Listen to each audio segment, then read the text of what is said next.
Subscribe করুন এবং bell icon টিপতে ভুলবেন না।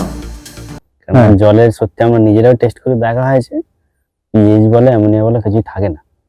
ও মানে এটা একদম নর্মাল হয়ে যায়। হ্যাঁ, আর খাবার কিরম দিতে হয়? খাবার বলতে আমরা এই খোল বলো, ওই গরমকালে এমনি খোল ছাড়া কিছু দেওয়া যায় না। হ্যাঁ, আর এমনি হাই প্রোটিন বলতে আমাদের তেলাপিয়া করলে করা হয়, পোনা মাছে শুধু খোল দিলেই যথেষ্ট, আর কিছু লাগে না। আচ্ছা এবার বলুন আমাকে, ওই যেমন এটা বললো ডিম থেকে ওরকম সাইজ হয়েছে, আপনি সাদা মাছের ক্ষেত্রে মানে পোনা কাতলা বাটার ক্ষেত্রে কিরকম রেজাল্ট পাচ্ছেন?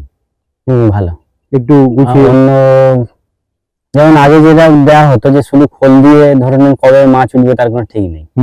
আমরা তবে এখন বলতে পারবো যে অন্তত 50 গ্রাম মাছ ছাড়লে 3 মাসে আমরা যদি ঠিকঠাক ভাবে যদি করতে পারি 700-800 অবশ্যই হবে। হ্যাঁ, কাতলাগুলো একটু বেশি হয়, তবে আমাদের কোনো মাপচোক থাকে না যে এত কেজি মাছ ছাড়া কোনো পিস ধরে আমাদের কোনো হিসেব নেই। মোটামুটি যতটা যা হয়, যেমন একটা 10 বাটি ফেলা হয়েছিল বাটা মাছ, 120 কেজির মতোই, ঠিকই বলেছে, ওই রকমই হয়েছিল। চতুর্দিকে চালা হয়েছে, আর ধরেন 1.5 থেকে 2 মাসের মধ্যে বিক্রি হয়ে যাবে, 70, 75, 80 গ্রামের হয়ে যাবে। এই গরমকালে আপনি বৈশাখ জ্যৈষ্ঠ মাস করে ঘুরে আসুন, কোনো পুকুরেই মাছ বলে নেই, রাখতে পারে না, কিন্তু আমাদের কোনো সমস্যা নেই, এখন অব্দি হয়নি। আর শীতকালে?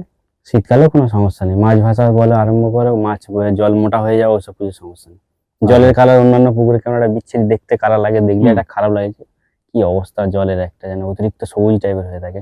কিন্তু আমাদের ওইসব পুকুরগুলো দেখলে মনে হয় জলের একটু কালার সাদা, কিন্তু কোনো যায় আসে না, মাছের বাড় তো সব ঠিকই আছে।